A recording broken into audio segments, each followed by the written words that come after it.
दोस्तों, मेरा नाम कंचन है। एक औरत के कई रूप होते हैं, मगर लोग उस औरत को सिर्फ उसी रूप से जानते हैं जिसमें वह खरी साबित नहीं होती। मैं तो इस दुनिया के लिए एक ऐसी कलंकिनी साबित हुई थी कि लोगों ने मेरा चैन और सुकून मुझसे छीन लिया था। जो कुछ था वह मेरे भाग्य में लिखा हुआ था, मगर लोगों को ऐसा लगता था कि अपना भाग्य खराब करने वाली मैं इकलौती दुनिया की एक ऐसी लड़की हूँ जो जानबूझकर अपने अच्छे खासे भाग्य को ठोकर मार देती है। मेरे साथ जो कुछ भी होता था वह सब कुछ मेरी तरफ से नहीं होता था। आखिर कौन ऐसी लड़की होगी जो अपने हाथों से अपने नसीब को खराब करना चाहेगी? मेरा दुख समझने वाला इस दुनिया में कोई भी नहीं था। जब मेरी माँ को खबर मिली कि वह अब माँ बनने वाली है, तो मेरे घर में बर्बादी आनी शुरू हो गई थी। मेरे पापा का चलता हुआ कारोबार अचानक बंद हो गया था। उनका ढाबा था जिसमें अचानक आग लगने की वजह से बहुत ज़्यादा नुकसान हो गया था, और फिर उसके बाद मेरे पापा का कारोबार पूरी तरह से ठप हो गया। घर में खाने पीने के लाले पड़ने लगे थे। मेरे पापा घर के बड़े भाई थे, इसलिए उन पर उनके छोटे भाई और उनके परिवारों की भी जिम्मेदारी थी। मेरे घर में मेरी दादी थीं, चाचा और चाची थीं। मेरे पापा ने हमेशा से ही मेरे चाचा को अपनी औलाद समझा था, और उनकी शादी होने के बाद भी वो उनके सारे खर्चे उठा रहे थे। आखिरकार पापा का कारोबार बहुत अच्छा था। अपने घरवालों के लिए वो इतना तो कर ही सकते थे, लेकिन जिंदगी में अचानक से मोड़ आ जाने की वजह से उनको अपने लिए 2 वक्त की रोटी मुश्किल हो रही थी। इसमें वह बाकी लोगों को क्या खिला सकते थे? मेरी माँ ने पूरे 9 महीने गरीबी के हालात में गुजार दिए थे, और उसके बाद मैंने इस दुनिया में जन्म लिया। शायद मेरी बर्बादी की कहानी यहीं से ही शुरू हो गई थी, क्योंकि मेरे जन्म के समय से पहले तो मेरी माँ बिल्कुल सही थी। लेकिन जैसे ही मेरा जन्म हुआ, न जाने मेरी माँ को क्या हो गया था कि वह इस दुनिया को छोड़कर चली गई। बस उसी दिन से मेरा नाम कलमू ही पड़ गया था। मेरी चाची कहने लगी थी कि जब अपनी माँ के पेट में थी तब अपने पिता का कारोबार खा गई, और इस दुनिया में कदम रखते ही अपनी माँ को खा गई। धीरे धीरे मैं बड़ी होती चली गई, तो मुझे यह एहसास होने लगा कि मैं इस घर के लिए बिल्कुल भी शुभ नहीं हूँ, क्योंकि मेरे आते ही इस घर की बर्बादी शुरू हो गई थी। जब मैंने बोलना शुरू किया था तो मेरे पापा की कीमती ज़मीन उनके हाथों से निकल गई थी। हम लोग गांव के रहने वाले थे, और मेरे पापा की ज़मीन को गांव के कुछ लालची लोगों ने हड़प लिया था। इस तरह मेरे पापा की एक एक जमा पूंजी भी खत्म हो गई थी। मेरे घर के सभी लोग यही कहते थे कि जिस दिन से यह हमारे घर में आई है, इसने हम लोगों को बर्बाद करके रख दिया है। मैं जब छोटी थी तो इस बात का मतलब नहीं समझ पाई थी, लेकिन जब धीरे धीरे बड़ी होने लगी तो मुझे सब कुछ समझ आने लगा था, क्योंकि मेरे घर वालों का बिहेवियर मेरे साथ कुछ ऐसा ही था। बड़ी होने के बाद मुझे लोगों की ऐसी बातें सुनकर बहुत एहसास होता था। मैं जब दूसरों की बेटियों को देखती थी तो वह अपनी जिंदगी को खुशी खुशी अपने माता पिता के और अपने घर वालों के साथ स्पेंड कर रही थी, जबकि एक मैं थी जिसकी माँ तो इस दुनिया से जा चुकी थी, और एक पिता जो मुझे मुंह तक नहीं लगाते थे। अगर मेरी तकलीफ का किसी को थोड़ा बहुत अंदाज़ा था तो वह मेरी दादी थी, क्योंकि मेरे पापा गुस्से में मुझ पर हाथ भी उठा लिया करते थे। मुझे मेरी दादी बचाया करती थीं। चाची ने तो कम उम्र में ही मुझे घर के कामों में डाल दिया था। वह मुझसे घर के सारे काम लिया करती थी। घर के हालात देखते हुए चाचा ने अपनी कमाई अपने पास रखनी शुरू कर दी। वह तो पहले भी अपनी कमाई अपने पास रखते थे, लेकिन अब उन्होंने अपनी कमाई में हम लोगों को शामिल करना बंद कर दिया था, क्योंकि मेरे पापा के हालात बहुत खराब हो चुके थे, और ऐसे समय में चाचा ने अपना किनारा कर लिया था। वह अपना खाना अलग खाया करते थे। पापा को इस बात का एहसास हो गया था कि उनके भाई ने मुश्किल समय में उन्हें छोड़ दिया। दादी उनको बहुत समझाया करती थीं कि सब कुछ ठीक हो जाएगा, मगर कुछ भी ठीक नहीं हो रहा था। मुझे स्कूल पढ़ने के लिए नहीं भेजा गया था, क्योंकि मेरे इस दुनिया में आने के बाद सब लोगों को 2 वक्त की रोटी खाना मुश्किल पड़ रहा था। ऐसे में वह मुझे स्कूल कैसे भेज सकते थे? और फिर मैंने इतना बुरा समय देख लिया था कि मुझे स्कूल जाने का भी कोई शौक नहीं था। बस जिंदगी इसी तरह से गुजर रही थी। जब मैं 12 साल की हुई तो मेरे पापा इस दुनिया से जा चुके थे। तब तक दादी ने मेरा ख्याल रखा था। फिर धीरे धीरे मेरी उम्र 17 साल की हुई। यह 17 साल मेरी जिंदगी के सबसे खतरनाक साल थे, क्योंकि जितनी आसानी से मैंने अपने आप को इस कहानी में 17 साल पुरानी अपनी जिंदगी के बारे में बताया है, उतना आसान मेरे लिए कुछ भी नहीं था। मेरा हर दिन, हर समय बड़ी मुश्किल से गुजरता था।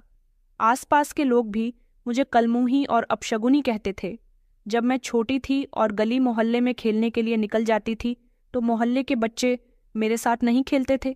अगर कोई लड़की मेरे साथ खेल भी लिया करती थी, तो उसकी माँ उसका हाथ पकड़कर उसे अपने साथ घर में ले जाती थी। कहती थी कि तुझे इस कलमुही के साथ खेलने की क्या ज़रूरत है। इसके साथ खेलना मतलब अपने लिए बर्बादी लाना। ये तो बर्बादी की जड़ है जो अपने घर की सारी खुशियों को खा गई। उस समय भी मुझे सबकी बातें सुनकर बहुत रोना आता था और धीरे धीरे मैं बड़ी हो गई, समझदार हो गई, तो तब भी मुझे कुछ इसी तरह की बातें कहते थे। मेरा तो रो रो कर बुरा हाल हो जाता था। दादी को मेरी थोड़ी बहुत तकलीफ का अंदाज़ा होता था तो वह मुझे समझाने की कोशिश करती थी। कहती थी कि सब कुछ ठीक हो जाएगा, तुम फिक्र मत करो, मैं मरने से पहले तुम्हारी शादी करवा कर जाऊंगी, क्योंकि मैं तुम्हें तुम्हारे चाचा चाची के भरोसे छोड़कर नहीं जा सकती। मैं दादी से कहती थी कि दादी, अगर ससुराल में भी मेरा भाग्य ऐसा ही हुआ तो मेरे साथ क्या होगा, क्योंकि सारी जिंदगी मैंने लोगों के ताने सुन सुनकर अपनी जिंदगी गुजारी है। क्या मैं इतनी बुरी हूं? मेरी वजह से बर्बादी आनी शुरू हो जाती है। दादी कहने लगती कि नहीं नहीं मेरी बेटी, तू तो बहुत अच्छी है, शायद तेरे नसीब में ही ऐसा लिखा हुआ है। लेकिन तू फिक्र मत कर, एक दिन सब कुछ ठीक हो जाएगा।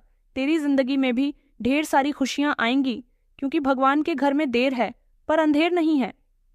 दादी मुझे तसल्ली देती थी तो मुझे दादी के साथ रहकर ऐसा लगता था जैसे मुझ अकेली का इस दुनिया में दादी के अलावा कोई भी नहीं है। लेकिन सच तो यही था, मेरे इस दुनिया में दादी के अलावा कोई भी नहीं था।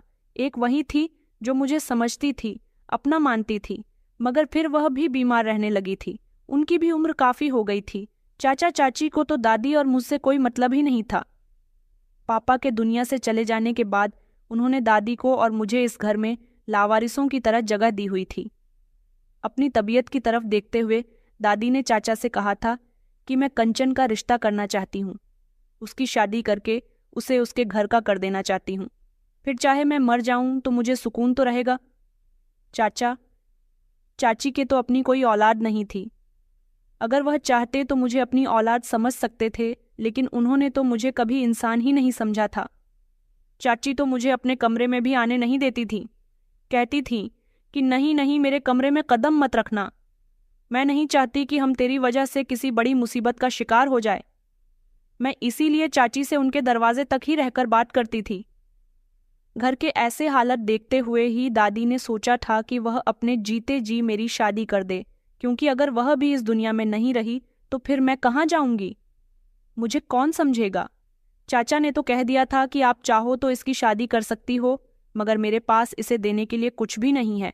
अगर भाई साहब इसके लिए कुछ छोड़कर जाते तो ज़रूर मैं अपनी जिम्मेदारी पर इसकी शादी करवा देता, लेकिन जिस दिन से यह दुनिया में आई है, भाई साहब को भी इसने बर्बाद करके रख दिया।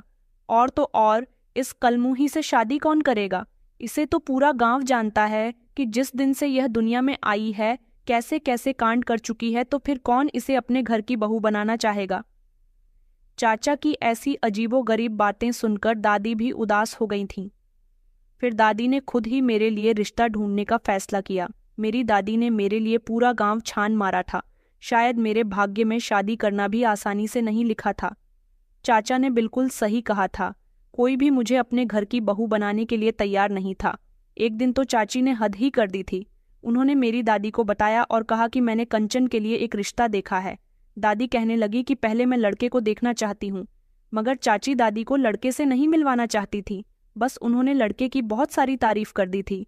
बताया था कि लड़का इकलौता है, उसके आगे पीछे कोई भी नहीं है, नौकरी भी अच्छी है, अकेला कमाता खाता है और बड़े से घर में अकेला ही रहता है। वहां पर आपकी कंचन खुश रहेगी, मगर दादी का दिल चाची के बताए रिश्ते पर बिल्कुल भी नहीं मान रहा था। उनकी यही जिद थी कि वह एक बार लड़के से मिलकर उसके बारे में जान पहचान निकालना चाहती है, लेकिन चाची तो इस बात पर बिल्कुल भी राजी नहीं हो रही थी।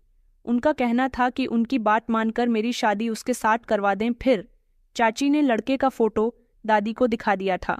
दादी को लड़का तो बहुत पसंद आया था। लड़का फोटो में अच्छा लग रहा था।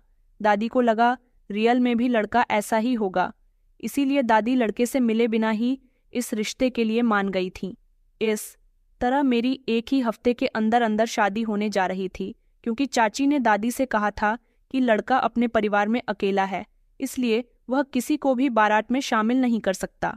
उसका कहना है कि वह अकेला ही जाएगा और शादी की रस्में पूरी करने के बाद कंचन को यहाँ से विदा करके ले जाएगा। दादी इस बात पर भी तैयार हो गई थी। लड़का हमारे यहाँ सेहरा पहनकर मुझसे शादी करने के लिए आया तो दादी को कुछ खटका सा महसूस हुआ। दादी ने चाची से कहा कि इस लड़के का चेहरा हटाओ, मुझे इसका चेहरा देखना है। मगर चाची दादी की किसी बात को सुन ही नहीं रही थी। दादी को किसी गड़बड़ का एहसास हो रहा था। मैं दुल्हन बनी हुई एक तरफ बैठी थी और बहुत रो रही थी, क्योंकि मैं अपनी दादी से अलग होने वाली थी। मगर मेरी दादी ने हार नहीं मानी और ज़बरदस्ती उस लड़के का सेहरा खींच लिया। जब उस लड़के का चेहरा दादी ने देखा तो उनके होश उड़ गए थे, क्योंकि यह कोई लड़का नहीं बल्कि अच्छी खासी उम्र का आदमी था, जिसकी दाढ़ी मूंछ भी सफ़ेद थी। चाची ने तो दादी को किसी जवान लड़के का फोटो दिखाया था, मगर यह तो कोई और था। दादी के तो पैरों तले से ज़मीन निकल गई थी। दादी सोचने लगी कि अच्छा हुआ कि शादी होने से पहले पहले उनकी आंखों के सामने सारी हकीकत आ गई। शादी होने के बाद वह उसकी शक्ल देखती तो अनर्थ हो जाता। दादी ने उसको डांटकर हमारे घर से भेज दिया था और चाचा चाची से कहा था कि तुम लोग मेरी पोती की शादी कितनी उम्र के आदमी के साथ करवा रहे हो, जबकि उसकी उम्र तो अभी 18 साल भी नहीं हुई। इस आदमी की उम्र तो 55 साल होगी। तुम लोगों को शर्म नहीं आती लावारिस बच्चे के साथ ऐसा करते हुए? उसके बाद इस बात पर दादी और चाची में बहस शुरू हो गई थी। चाची कहने लगी कि इसका तो शुक्र मनाओ कि वह आदमी से शादी करने के लिए तैयार हो गया था, क्योंकि तुम्हारी पोती की हरकतें जैसी हैं, पूरे गांव में कोई भी इससे शादी करने के लिए तैयार नहीं होगा। दादी ने कहा था कि मैं अपनी पोती की शादी अपनी जिम्मेदारी पर करूंगी। तुम लोगों को उसके लिए रिश्ते तलाश करने की कोई ज़रूरत नहीं है। दादी ने अब अपने गांव में नहीं बल्कि आस पड़ोस के गांव में मेरे लिए रिश्ते तलाश करना शुरू कर दिए थे। मैं बहुत खूबसूरत थी। दादी मेरा फ़ोटो दिखाकर लोगों से रिश्ते की बात कर लिया करती थी और फिर फाइनली दादी को मेरे लिए एक अच्छा सा रिश्ता मिल गया था। एक पड़ोस के गांव वाली औरत थी जो मुझे अपने घर की बहू बनाने के लिए तैयार हो गई थी। उसने अपने बेटे के लिए मुझे पसंद कर लिया था। दादी उनको हमारे घर तो नहीं लेकर आई थी, पर दादी ने उन्हें मेरा फ़ोटो दिखाया था। और जिस दिन चाची अपने मायके गई हुई थी और उस दिन उन्होंने मेरा लड़के की माँ से सामना करवाया था। लड़के की माँ को मैं बहुत पसंद आई थी और इस तरह मेरा रिश्ता उस औरत की बेटी के साथ पक्का हो गया था। दादी को लड़का बहुत पसंद था, क्योंकि दादी लड़के को देख चुकी थी, बल्कि उससे मिलकर उससे बातचीत भी कर चुकी थी और पूरे 10 दिन बाद दादी ने मेरी शादी उस घर में करवा दी थी। चाचा चाची को तो मेरी शादी के बारे में बिल्कुल आखिर में पता चला था कि दादी ने मेरे लिए रिश्ता भी तलाश कर लिया और अब वह मेरी शादी भी करवाना चाहती है। चाचा चाची इस बात पर मेरी दादी से बहुत नाराज़ हुए थे और फिर जब मैं विदा होकर अपनी ससुराल आ गई तो मेरी आंखों में ढेर सारे सपने थे। मुझे लगता था कि मेरा काला नसीब मेरा यहाँ पीछा छोड़ चुका है और अब मैं इस घर की बहू बन गई हूँ। इसका मतलब यही हुआ कि मेरी ज़िंदगी में खुशियाँ आना शुरू हो गई हैं। मेरी शादी को 2 दिन ही गुजरे थे कि मेरी दादी की बहुत ज़्यादा तबीयत खराब हो गई और वह इस दुनिया को छोड़कर चली गईं। फिर उनकी याद में मैं बहुत रोई थी। मेरा पति भी बहुत अच्छा था और सास भी मुझसे बहुत प्यार करती थी। ससुराल में मेरे पति और सास के अलावा कोई भी नहीं था। ससुर तो पहले ही इस दुनिया से जा चुके थे, जबकि मेरा पति अपनी माँ का इकलौता बेटा था। दादी के मरने के बाद उस घर से मेरा कोई वास्ता नहीं रहा था, क्योंकि चाचा चाची तो पहले ही मुझे गलत समझते थे। मेरी जिंदगी अपनी ससुराल में सुकून से गुजर रही थी, मगर फिर अचानक मेरी जिंदगी फिर से पहले की तरह हो गई। एक दिन हमारे घर मेरे गांव की एक औरत आई। उसने मुझे देखा और मेरी सास से वो कहने लगी कि शारदा, तुमने हमारे गांव की सविता की पोती को अपने घर की बहू बनाया है। ऐसा तुमने कैसे कर लिया? आखिर तुम्हें शादी की इतनी भी क्या जल्दी थी कि तुम्हें अपने बेटे के लिए यही लड़की मिली थी? क्या तुम इसके बारे में नहीं जानती कि यह कौन है? यह तो एक कलमुम ही है। उस औरत की बात सुनकर मेरी सास शॉक्ड रह गई थी। उसने कहा कि अभी तक तुम्हारे घर में कोई परेशानी नहीं आई। मेरी सास उससे कहने लगी कि तुम यह किस तरह की बातें कर रही हो, मुझे साफ साफ बताओ। तब उस औरत ने मेरी सास को बताया कि यह सविता की पोती है। जब भी अपनी माँ के पेट में थी तो उसके पिता का कारोबार खत्म हो गया था। जब पैदा हुई तो अपनी माँ को खा गई और फिर इसका बाप भी इस दुनिया को छोड़कर चला गया, क्योंकि इसका बाप पूरी तरह से सड़क पर आ गया था। इसके भाग्य ने इसके पिता को कंगाल करके रख दिया था। तुम्हें नहीं पता, इसकी चाची भी इसे पसंद नहीं करती थी। मैंने सुना तो था कि इस कलमुही की शादी हो गई, मगर यह नहीं पता था कि इसको तुमने अपनी बहू बनाया है, मेरी सास कहने लगी। मगर यह तो बिल्कुल ठीक है, मेरे घर में तो सब कुछ बिल्कुल सही चल रहा है। वो औरत कहने लगी कि अभी तुम्हारी बहू को आए हुए इस घर में दिन ही कितने हुए हैं। देखती जाओ कि अपने काले नसीब से तुम्हारे इस अच्छे खासे घर को किस तरह से तबाह करती है। मेरी सास उसकी बात सुनकर सोच में पड़ गई थी, जो मेरे साथ शादी के पूरे 1 हफ्ते बाद तक बहुत अच्छी रहने लगी थी। अब उनके दिल में मेरे लिए नफरत पैदा होने लगी थी, क्योंकि जिस दिन मेरी सास को यह बात पता चली थी, उसी दिन रास्ते में घर आते समय मेरे पति का एक्सीडेंट हो गया था। वह बहुत बुरी तरह से घायल हो गया था और फिर वही औरत दोबारा से मेरी सास से मिलने आई और उसको यह बात जताकर चली गई थी कि यह सब कुछ तुम्हारी बहू की वजह से हुआ है, इसके काले नसीब की वजह से हुआ है। यह ऐसी ही है, जहां भी जाती है वहां बर्बादी करनी शुरू कर देती है। बस उसी दिन से मेरी सास मुझसे नफरत करने लगी थी। मेरा पति तो बच गया था, मगर उसकी एक टांग खराब हो गई थी।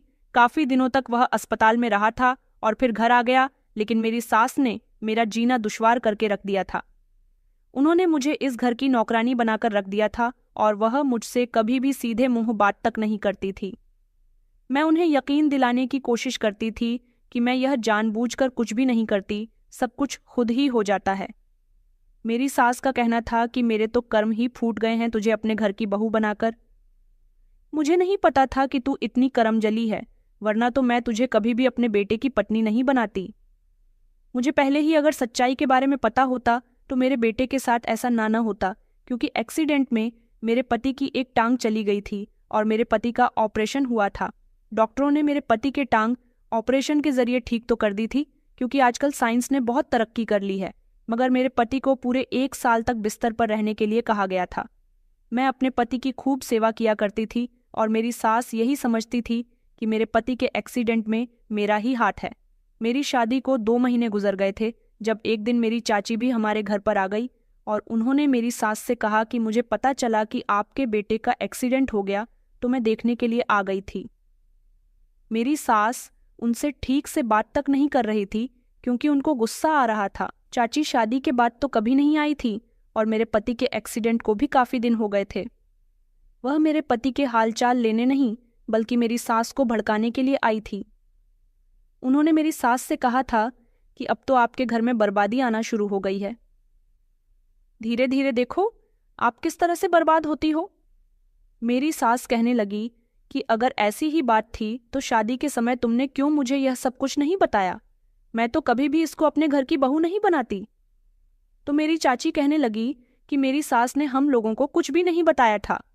वह अपनी पोती की हरकतें अच्छी तरह से जानती थी, इसीलिए उन्होंने खामोशी से इसकी शादी आपके बेटे के साथ करवा दी थी, जिसकी वजह से आपको कुछ भी पता नहीं चल सका। मगर अब आप अपने बेटे का ध्यान रखना। अभी तो सिर्फ उसका एक्सीडेंट हुआ है, आगे उसके साथ इससे भी ज्यादा कुछ बुरा हो सकता है।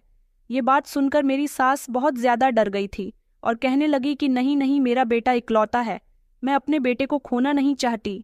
अब तो मेरी सास मुझे जैसे तैसे इस घर से निकाल देना चाहती थी। मगर मैंने अपने पति से कहा हुआ था कि आप तो जानते हो कि आपका एक्सीडेंट मेरी वजह से नहीं हुआ, तो फिर मांझी मेरे साथ ऐसा क्यों कर रही है? मेरे पति ने अपनी माँ को समझाया था कि माँ, इसकी कोई गलती नहीं है, एक्सीडेंट मेरी वजह से हुआ था।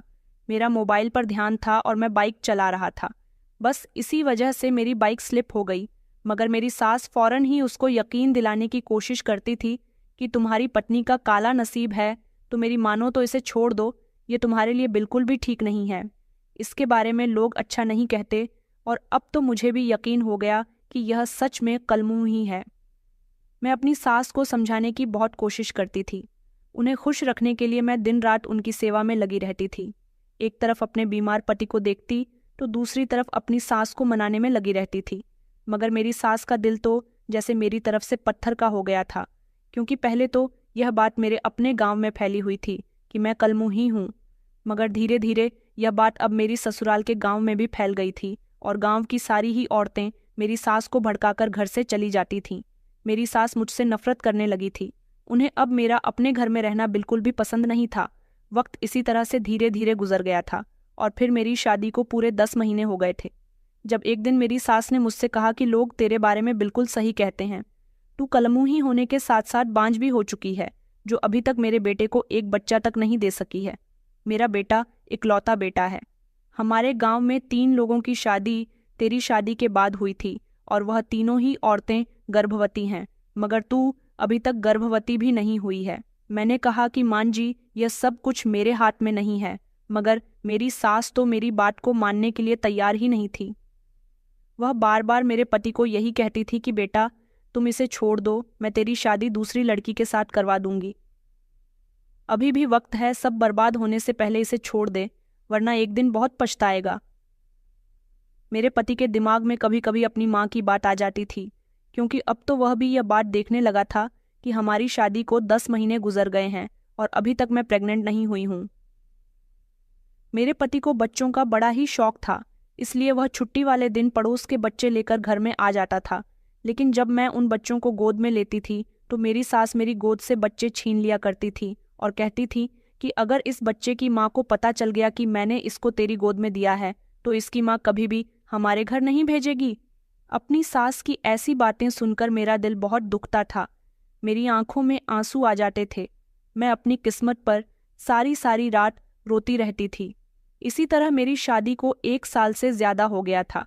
अब तो मेरे पति के दोस्त भी उससे यह कहने लगे थे कि तुम्हारी शादी को 1 साल से ज्यादा हो गया, अभी तक तुम पिता नहीं बन सके। आखिर ऐसी भी क्या परेशानी है भाभी में?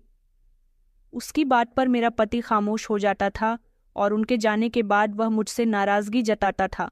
कहता था कि देखो, मुझे बच्चा चाहिए क्योंकि मुझे बच्चों का बहुत शौक है, और अगर तुम बांझ हो तो फिर मैं तुम्हें छोड़ दूंगा और दूसरी शादी कर लूंगा। मुझे तो लगता था कि मेरा पति अपना है, लेकिन अब धीरे धीरे वह भी यह बात मानने लगा था कि मैं बांझ हूँ। मेरी सास मुझे दिन रात बांझ होने के ताने देने लगी थी। मैं भगवान से प्रार्थना करती थी कि वह मेरी गोद भर दे, क्योंकि मैं यह सब बचपन से बर्दाश्त करती आई हूँ। अब आगे कुछ भी बर्दाश्त करने की हिम्मत मेरे अंदर नहीं है। इतना ही नहीं, एक दिन तो मेरी सास के रिश्तेदार हमारे यहाँ आए थे। मेरी सास ने मुझे चाय बनाने के लिए कहा था। मैं गरम गरम चाय कप में करके उन्हें ट्रे में रखने के बाद मेहमानों के पास लेकर जा रही थी। वह 2 पति पत्नी थे और उनके साथ उनके 2 शरारती बच्चे भी आए थे। वो दोनों बच्चे सारे घर में बहुत ही शरारत करते फिर रहे थे। जब मैं चाय की ट्रे लेकर कमरे के अंदर जा रही थी, तभी वह दोनों बच्चे आकर मुझसे टकरा गए और चाय की ट्रे मेरे हाथ से गिर गई। गरम गरम चाय थोड़ी थोड़ी छलक कर उन बच्चों पर भी आ गई थी, जिसकी वजह से उन दोनों को जलन महसूस हो रही थी और वह चिल्ला चिल्ला कर रो रहे थे, जबकि बाकी की सारी चाय मेरे ऊपर आई थी। मैं भी बहुत बुरी तरह से तड़प रही थी, मगर मेरी तकलीफ किसी को नजर नहीं आई। मेरी सास मुझे डांटने लगी और कहने लगी कि यह तूने क्या कर दिया, मासूम बच्चों को जला दिया तो खुद माँ नहीं बन सकती, इसलिए दूसरों के बच्चों को भी नहीं देख सकती। मैंने अपनी सास से कहा, मैंने इन लोगों पर चाय नहीं गिराई है, ये लोग मुझसे टकरा गए। गलती से मेरे हाथ से चाय की ट्रे गिर गई। मेरी सास ने कहा, तो तेरे हाथों में जान नहीं थी। उन्होंने मुझे उन लोगों के सामने ही जलील करना शुरू कर दिया था, जबकि वो लोग भी मुझे बुरा भला कह रहे थे, क्योंकि उनको बढ़ावा तो मेरी सास की तरफ से मिला था। मेरे पैरों पर चाय आई थी। बच्चे तो रो धोकर शांत हो गए थे, जबकि मुझे मेरी सास ने मेहमानों के सामने जलील करके रख दिया था। मैं अपने कमरे में आकर बहुत रोई थी। उस दिन मुझे एहसास हुआ था कि मेरा नसीब सच में खराब है। लोग मुझे कहते हैं कि मैं करमजली हूँ, कलमुही हूँ। इसका मतलब यही है कि वह बिल्कुल ठीक कहते हैं। सच में मेरा नसीब काला है, जिसमें अंधेरे के सिवा कुछ भी नहीं है। मैं यह सब कुछ खामोशी से बर्दाश्त करती थी। अब तो मेरी सास ने मेरे पति के लिए लड़कियां तलाश करना भी शुरू कर दिया था, क्योंकि अब वो मुझे किसी भी तरह इस घर से निकाल देना चाहती थी। उन्हें लोगों से बातें सुनने को मिलती थी कि तुम्हारी बहू ने अभी तक तुम्हें कोई पोता पोती नहीं दिया। लोगों की बातें सुनकर मेरी सास भी यही चाहती थी कि जल्द से जल्द उनकी गोद में कोई पोता पोती आ जाए, क्योंकि सारी जिंदगी उन्होंने एक बेटे के साथ ही गुजार दी थी, जबकि उन्हें भी बच्चे बहुत पसंद थे, और अब तो उन्हें मुझे बांझ कहने का बहाना मिल गया था, क्योंकि शादी को इतना समय हो गया था। तो उन्हें यही लगता था, और वह मुझे पूरे विश्वास के साथ बांझ कहती थी, क्योंकि अब मेरी शादी को 2 साल होने वाले थे। अब मेरी सास मुझे इस घर में बिल्कुल भी बर्दाश्त नहीं कर रही थी। बस वह मेरे पति से यही कहती थी कि तुम दूसरी शादी कर लो, इस घर में बच्चा आ जाएगा, घर की रौनक बढ़ जाएगी, और इसे डाइवोर्स दे दो या अपने चाचा चाची के पास चली जाएगी। अपनी सास की यह बात सुनकर मैं उनके पैरों में गिर गई थी और कहने लगी थी कि प्लीज मां जी, मेरे साथ ऐसा मत करो, मैं चाचा चाची के घर नहीं जाना चाहती, मैं इसी घर में रहना चाहती हूँ। मेरी सास कहने लगी, इस घर में रहते हुए भी तू इस घर की अच्छी खासी बर्बादी कर चुकी है। तेरे आने के 1 हफ्ते बाद ही मेरे बेटे का एक्सीडेंट हो गया, और आज तक वह अपने ढंग से ठीक से नहीं चल पाता। कितने समय तक तो इस घर में अच्छा खाना भी नहीं बना, क्योंकि मेरा बेटा ऐसी हालत में काम पर नहीं जा सका। तेरी वजह से मुझे लोगों को कितनी बुरी भली बातें सुननी पड़ती हैं। हर कोई यही कहता है कि किसको अपने घर की बहू बनाया है। तुम्हें कोई और लड़की नहीं मिली थी क्या? मेरी सास ने तो इतना रोना धोना डाल दिया था कि मेरा पति अपनी माँ की बात मानने के लिए तैयार हो गया था, क्योंकि मेरी सास रोते रोते नौटंकी करने लगती थी, अपनी तबीयत बिगाड़ने की एक्टिंग करने लगी थी, ताकि मेरा पति उनकी बात मानने पर तैयार हो जाए और दूसरी शादी कर ले और मुझे इस घर से निकाल दे। मेरे पति ने कहा था कि ठीक है माँ, अगर आप कहती हो तो मैं दूसरी शादी कर लूंगा, मगर आप रोना बंद करो। मैं तो अपने पति को फटी फटी आंखों से देख रही थी और बुरी तरह से रोई थी। जब रात के समय मेरा पति कमरे में अकेला मेरे साथ मौजूद था, तब मैंने अपने पति से कहा कि अगर तुम मुझे छोड़ने का फैसला कर चुके हो तो एक बार मेरी बात मान लो। मैं चाहती हूँ कि तुम मुझे शहर लेकर चलो, वहाँ डॉक्टर से मेरा इलाज करवाओ। अब भी यह बात साबित नहीं हुई है कि मैं बांझ हूँ, ऐसा सिर्फ लोग कहते हैं, मगर मुझे नहीं लगता। मेरा पति कहने लगा कि तुम्हारा क्या मतलब है? डॉक्टर को दिखाने के बाद क्या यह बात साबित हो जाएगी? मैंने कहा कि मैं तो अनपढ़ हूँ, मगर आप तो पढ़े लिखे हो। डॉक्टर मेरी रिपोर्ट करवाएंगी, उसमें यह बात साबित हो जाएगी कि मैं बांझ हूँ या नहीं। अगर मैं सच में बांझ हूँ तो मैं खामोशी से आपका घर छोड़कर चली जाऊंगी, और अगर रिपोर्ट से यह साबित हो गया कि मैं बांझ नहीं हूँ और आगे मैं माँ बनने के काबिल हो सकती हूँ, तो प्लीज़ आप मुझे मत छोड़ना। मैं सारी जिंदगी आपकी और माँ जी की नौकरानी बनकर सेवा करती रहूंगी, मगर मेरे ऊपर इतना बड़ा जुल्म मत करो, एक बार मेरी बात मान लो। मेरी बात सुनकर मेरा पति कहने लगा कि अच्छा ठीक है, कल मैं तुम्हें डॉक्टर के यहाँ लेकर चलूंगा। मेरा पति मेरे साथ ढंग से बातचीत तो नहीं करता था, क्योंकि मेरी सास ने मेरे खिलाफ उसके दिल में काफ़ी जहर भर दिया था। फिर भी वह मुझे अगले दिन डॉक्टर के यहाँ लेकर चला गया था। डॉक्टर ने हम दोनों पति पत्नी की रिपोर्ट बताई थी, जो रिपोर्ट 3 दिन के बाद आनी थी। चेकअप करवाने के बाद हम लोग घर आ गए थे। मेरी सास ने पूछा भी था कि तुम दोनों कहाँ गए थे। मेरे पति ने मेरी सास को सब कुछ बता दिया था। मेरी सास ने कहा था कि ठीक है, अगर रिपोर्ट में यह आया कि यह बांझ है तो मैं इसे फौरन ही अपने घर से निकाल दूंगी। मेरी सास को पूरा पूरा भरोसा था कि रिपोर्ट में यही आएगा, जबकि मुझे भी अपने भाग्य पर यकीन नहीं था कि मेरे साथ भी कुछ अच्छा हो सकता है। इसलिए मैं भगवान से प्रार्थना कर रही थी कि अब की बार अगर मेरे साथ कुछ गलत हुआ तो मुझे उसको बर्दाश्त करने की क्षमता देना, क्योंकि अब मेरे अंदर कुछ भी बर्दाश्त करने की क्षमता नहीं थी। अब मुझे रिपोर्ट आने का इंतज़ार था। 3 दिन बाद मेरा पति मुझे डॉक्टर के यहाँ ले गया था। जब डॉक्टर ने रिपोर्ट देखने के बाद रिजल्ट बताया तो मैं खुशी से फूली नहीं समा रही थी, क्योंकि डॉक्टर ने बताया था कि तुम बांझ नहीं हो, तुम बिल्कुल ठीक हो, तुम्हारे अंदर कोई ऐसी कमी नहीं है जिसकी वजह से तुम बच्चा पैदा ना कर सको। लेकिन जब डॉक्टर ने मेरे पति की रिपोर्ट देखी तो उनके चेहरे का रंग उड़ गया था। डॉक्टर ने हमें एक ऐसी बात बताई जिसे सुनकर हमारे होश उड़ गए थे।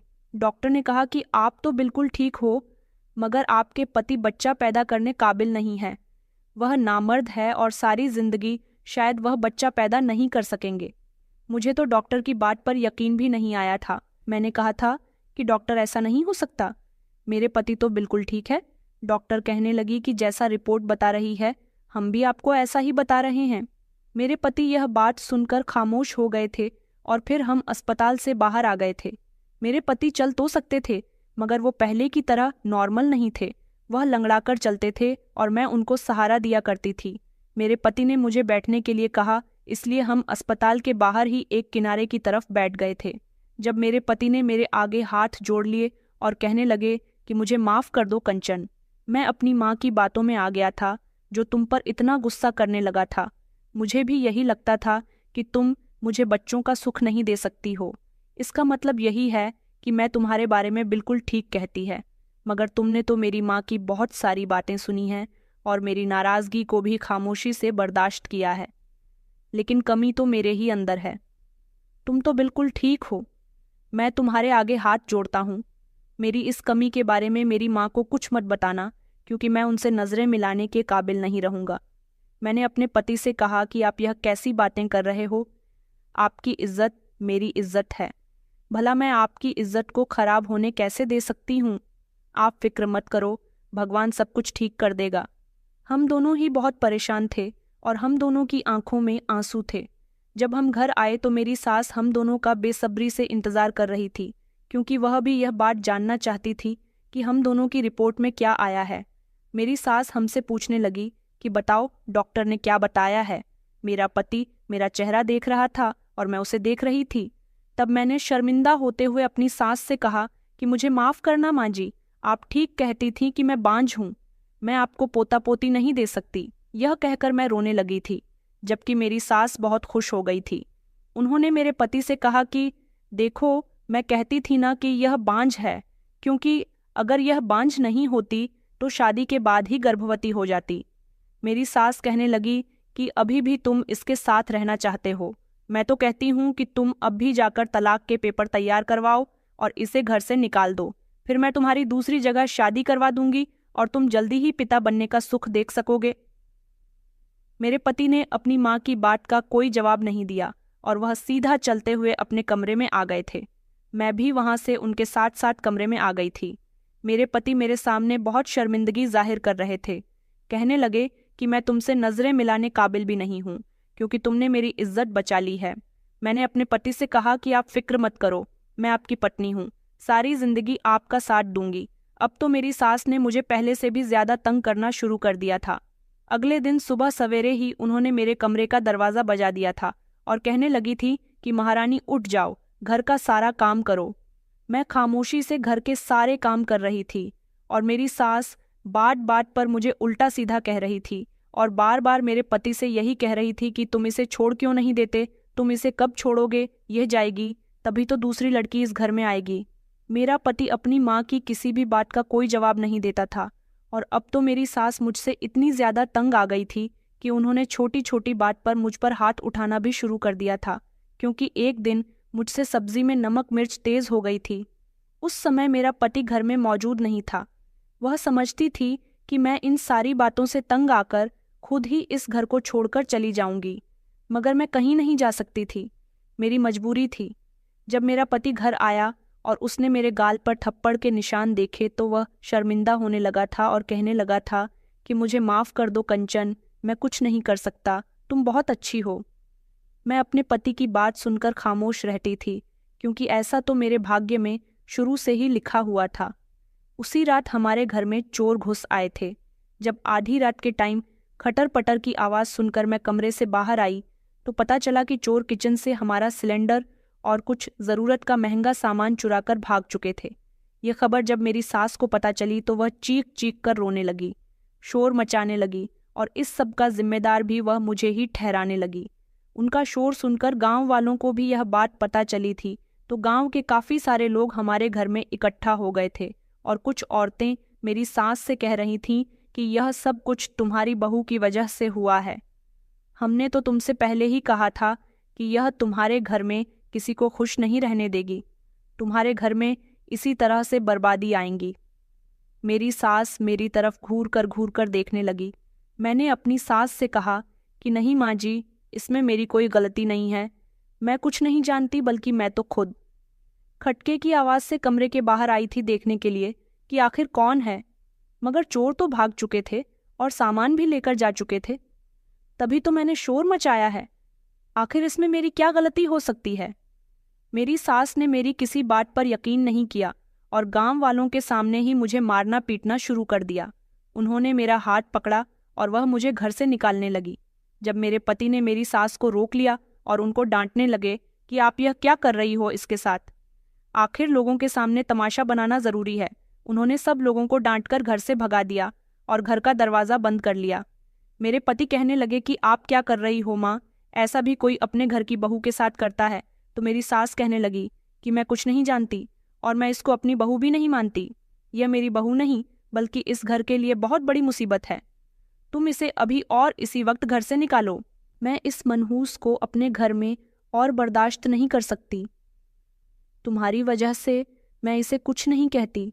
मेरा बस चले तो मैं अभी इसे घर से बाहर निकाल दूं, मगर तुम हर बार इसको रोक लेते हो। मेरा पति मेरा हाथ पकड़कर मुझे कमरे के अंदर ले गया, जबकि मैं फूट फूट कर रो रही थी। उधर मेरी सास का हाल भी बहुत बुरा था। वह गुस्से से लाल पीली हो रही थी। मेरे पति ने मुझे समझाया और वह मेरे आगे हाथ जोड़कर कहने लगी कि मुझे माफ़ कर दो कंचन, यह सब कुछ मेरी वजह से हो रहा है। अगर मम्मी को पता चल जाए कि कमी तुम्हारे अंदर नहीं बल्कि उनके बेटे के अंदर है। ये तो मैं जानता हूँ कि चोरी भी तुम्हारी वजह से नहीं हुई है। बस तुम पर तो सब लोग आसानी से इल्ज़ाम लगा देते हैं, मगर मैं जानता हूँ कि तुम कितनी सच्ची और अच्छी हो। जो कुछ भी होता है वह एक हादसा होता है और लोग इल्ज़ाम तुम पर लगा देते हैं। अगर माँ को यह पता चल जाए कि उनके बेटे के अंदर कमी है, इस वजह से माँ नहीं बन पा रही हो, तो शायद मेरी माँ तुम्हें कुछ नहीं कहे। मैं अभी माँ को सब कुछ जाकर बता रहा हूँ कि बांझ तुम नहीं बल्कि मैं हूँ। तो फिर सज़ा तुम्हें क्यों मिले? मैं उनको बताता हूँ कि तुम्हारी रिपोर्ट बिल्कुल नॉर्मल आई है, बल्कि कमी मेरे अंदर है, क्योंकि मैं तुम्हें इस तरह से माँ के हाथों पिटता हुआ और उनकी बातें सुनता हुआ नहीं देख सकता। बस अब बहुत हो गया। आखिर वह तुम्हारे साथ गलत कब तक करती रहेंगी? मैंने अपने पति का हाथ पकड़ लिया और कहने लगी कि नहीं नहीं, आप ऐसा अनर्थ मत करो। अगर आपकी इज्जत इसी तरह से बच सकती है तो मैं सारी जिंदगी भी माँ के ताने और उनके हाथों की पिटाई खाने के लिए तैयार हूँ, मगर मैं अपने पति को किसी की नज़रों में शर्मिंदा होते हुए नहीं देख सकती। मैं अपने पति के गले लगकर फूट फूट कर रो रही थी। मैं तो रोने में लगी हुई थी। अचानक मेरे पति की आवाज़ निकली, माँ आप। मैंने अपने पति के चेहरे को देखा तो मेरे पति दरवाजे की तरफ देख रहे थे। मैंने जैसे ही दरवाजे की तरफ देखा तो यह देखकर मेरे होश उड़ गए थे कि मेरी सास दरवाजे पर खड़ी हुई थी और उनकी आंखों से मुझे आंसू निकलते हुए दिख रहे थे। मैं अपनी सास को देखकर घबरा गई और एक झटके में उठकर खड़ी हो गई। जब मेरी सास धीरे धीरे मेरे करीब आने लगी तो मैं कांप रही थी। मुझे लगा कि शायद अभी भी वह मेरा हाथ पकड़कर मुझे घर से निकालना चाहेंगी, मगर उन्होंने तो मेरा हाथ पकड़ लिया और रोना शुरू कर दिया। मेरी सास कहने लगी कि बहू मुझे माफ़ कर दो। मुझे नहीं पता था कि तुम इतनी अच्छी हो, मेरे बेटे की इतनी बड़ी कमी मुझसे छुपा रही हो और सारा इल्ज़ाम अपने ऊपर लिया हुआ है। उसकी सज़ा भी भुगत रही हो जो तुमने की भी नहीं है। मुझे माफ़ कर दो बहू। मैं कितने समय से तुम्हें बांझ बांझ कहकर तंग कर रही हूँ, मगर तुम तो अपने पति की इज्जत बचा रही हो। मैं बहुत शर्मिंदा हूँ। मैंने अब तक तुम्हारे साथ जो कुछ भी किया उसके लिए बहुत शर्मिंदा हूँ। जो भी होता है वह सब एक इत्तेफाक होता है और लोग इल्ज़ाम तुम पर लगा देते हैं। शायद मैं भी उन्हीं लोगों में शामिल हो गई थी। मैं बहुत शर्मिंदा हूँ कि मैंने तुम्हारे साथ इतना गलत किया, लेकिन फिर भी तुम खामोशी से मेरे सारे अत्याचार सहती रही। तुमने पलटकर मुझे कभी नहीं बताया कि कमी तुम्हारे अंदर नहीं बल्कि मेरे बेटे के अंदर है। मेरी सास हाथ जोड़कर मुझसे माफ़ी मांग रही थी और फूट फूट कर रो रही थी। मैंने अपनी सास के हाथ पकड़ लिए और कहा कि आप यह क्या कर रही हो माँ जी? आपको कोई हक नहीं बनता मेरे सामने हाथ जोड़ने का। मेरे पति ने फिर मेरी सास को सब कुछ सच सच बता दिया कि किस तरह हम लोग रिपोर्ट करवाने गए थे और डॉक्टर ने बताया था कि कंचन बिल्कुल ठीक है, बल्कि मैं ही नामर्द हूँ जिसकी वजह से कंचन मां नहीं बन सकी। माँ, आपने तो कंचन पर इतने ज़्यादा अत्याचार कर दिए थे। आज मैं उसे कहने वाला था कि तुम्हारा मेरी माँ से एक ही तरह से पीछा छूटने वाला है। तुम यहाँ से भाग जाओ, मैं तुम्हें डिवोर्स दे दूंगा और तुम किसी और से शादी कर लेना, मगर मैं कंचन को नहीं छोड़ सकता था। ऐसा ख्याल भी मैं अपने दिल में नहीं ला सकता था। वह तो बहुत अच्छी है, भला मैं ऐसी लड़की को कैसे छोड़ सकता हूँ? सिर्फ आपकी वजह से मैं उसे डाइवोर्स देने के लिए तैयार हो रहा था। सारा जमाना इसे बुरा कहता है, लेकिन यह कितनी अच्छी है, इसकी अच्छाई तो सिर्फ मैं ही जानता हूँ। लोगों ने जो देखा वह कहा, लेकिन मैंने जो देखा मैं वही कंचन को समझता हूँ। कंचन एक बहुत अच्छी लड़की है। लोगों ने उसकी मासूमियत का फायदा उठाकर सारी जिंदगी इस पर इल्जाम लगाए, लेकिन अब यह मेरी पत्नी है। मैं किसी को यह हक नहीं देता कि कोई मेरी पत्नी पर इल्जाम लगाए। मेरी सास ने कहा कि बेटा, मैं भी तुमसे माफ़ी मांगती हूँ, मैं सब बातों से अनजान रही। मगर अब जब मुझे बहू की हकीकत मालूम हुई तो पता चला है कि बहू काले नसीब वाली नहीं, बल्कि बहू तो बहुत भाग्यों वाली है। मेरी सास फिर से हाथ जोड़कर मुझसे माफ़ी मांगने लगी, मगर मैंने खुले दिल के साथ अपनी सास को माफ़ कर दिया। मेरी सास ने मुझसे कहा कि आज के बाद अगर कोई भी मेरी बहू को गलत कहेगा तो मैं उसी समय उसको बालों से पकड़कर मारूंगी, क्योंकि मैं अब अपनी बहू की बुराई नहीं सुनूंगी। और तुम मेरी बहू नहीं, तुम मेरी बेटी हो। कोई तुम्हें इस घर से नहीं निकालेगा, यह तुम्हारा घर है, तुम इस घर में सर उठाकर जीना। इस तरह मेरी सास ने अपने दिल से मेरे लिए सारी नफरत खत्म कर दी थी। मेरी सास को इस बात का बहुत सदमा लगा था कि उनका बेटा ही बांझ है। शायद ऐसा इसलिए था क्योंकि वह मेरे बारे में कुछ भी जाने बिना ही मुझे बांझ कहती थी। कुछ ही दिन गुजरे थे कि एक और नई खबर मुझे सुनने को मिली, जिसे सुनकर मेरे होश उड़ गए थे। मेरे चाचा चाची, जिन्होंने मुझे सारी जिंदगी गलत कहा था और मेरी बुराइयां लोगों तक पहुंचाई थीं, मेरे चाचा का कारोबार अचानक से ठप हो गया। चाचा सड़क पर आ गए। चाचा और चाची अब इतने बुरे वक्त से गुजर रहे हैं कि भूख से उनका बुरा हाल हो गया। फिर चाचा चाची को एहसास हुआ कि शायद उनके साथ ऐसा इसलिए हुआ है क्योंकि एक दिन उन्होंने मेरे पापा का कारोबार ठप होने पर उसका जिम्मेदार मुझे ठहराया था। अब तो मैं उन लोगों की जिंदगी से बहुत दूर जा चुकी थी। क्या अभी भी वो लोग मुझे अपने कारोबार ठप होने की वजह समझ सकते थे? ऐसा बिल्कुल भी नहीं है, क्योंकि जिस दिन से मेरी शादी हुई थी मैंने उन लोगों को पलट कर ही नहीं देखा। अब यह उनका ही नसीब था जो इतना खराब था, जिसकी जिम्मेदार वह मुझे नहीं ठहरा सकते थे। उन लोगों को अपनी गलती का एहसास हो चुका था। वह लोग मेरे घर मुझसे माफ़ी मांगने के लिए आए थे। मैंने उन्हें माफ़ कर दिया था, मगर मैं उनकी कोई मदद नहीं कर सकती थी, क्योंकि मेरे पति के हालात भी ज़्यादा अच्छे नहीं थे। वो लोग मेरे घर से चले गए थे। फिर धीरे धीरे मेरे पति का काम भी चल निकला और अब मैं अपनी ससुराल में बहुत खुशी खुशी रह रही हूँ। मेरी सास मुझे अपनी बहू नहीं बल्कि बेटी मानती है। अगर कोई मेरी सास से मेरी बुराई करता है तो मेरी सास उसे इतनी बातें सुनाती है कि वह अपने कानों पर हाथ लगा लेते हैं और शर्मिंदा हो जाते हैं। मेरा पति भी मुझसे बहुत प्यार करता है। इतनी ढेर सारी खुशियाँ देखकर मैं तो जैसे झूम ही उठी थी। फिर मुझे अपनी दादी की कही हुई वह बात याद आई, जब उन्होंने मुझे समझाया था कि देखना, एक दिन तेरी जिंदगी में ढेर सारी खुशियाँ होंगी, एक दिन सब कुछ ठीक हो जाएगा, क्योंकि भगवान के घर में देर होती है, अंधेर नहीं होती। आज जब मुझे खुशियाँ मिली थीं तो ढेर सारी खुशियाँ एक साथ मिल गई थीं। मेरे पति ने अनाथाश्रम से एक बच्चा अडॉप्ट कर लिया था और अब हम दोनों इस बच्चे के माता पिता हैं। मेरे पति ने मुझसे कहा भी था कि मेरी वजह से तुम माँ बनने का सुख नहीं देख सकी। मैंने अपने पति को यही समझाया कि मैं आपके साथ बहुत खुश हूँ, ये बच्चा हम दोनों का है तो मैं इसी से अपनी सारी ख्वाहिशें पूरी कर लूँगी। मेरी सास भी बहुत ज़्यादा खुश थी और आज भी वो अपने के पर शर्मिंदा रहती है। सब कुछ बिल्कुल ठीक हो गया। मेरी ज़िंदगी बहुत अच्छी गुजर रही है। मैं आप लोगों से यही कहना चाहूँगी कि किसी को बुरा भला कहने से पहले इंसान को अपने बारे में सोच लेना चाहिए। लोग मेरी अच्छाइयों को जाने बिना ही मुझे बुरा कहते थे, यहाँ तक कि उन्होंने मेरे नसीब को भी बुरा भला कहा था। लेकिन कोई भी यह नहीं जानता कि एक दिन हर इंसान का नसीब जाग जाता है। बिना सोचे समझे किसी के बारे में भी ऐसे इल्ज़ाम नहीं लगाने चाहिए जो आगे चलकर खुद को भी भुगतने पड़े। तो दोस्तों, कहानी पसंद आई है तो वीडियो को लाइक करें, चैनल पर नए हैं तो चैनल को सब्सक्राइब करें और नोटिफिकेशन को ज़रूर दबाएं ताकि अगली अपडेट सबसे पहले आपको मिले। धन्यवाद।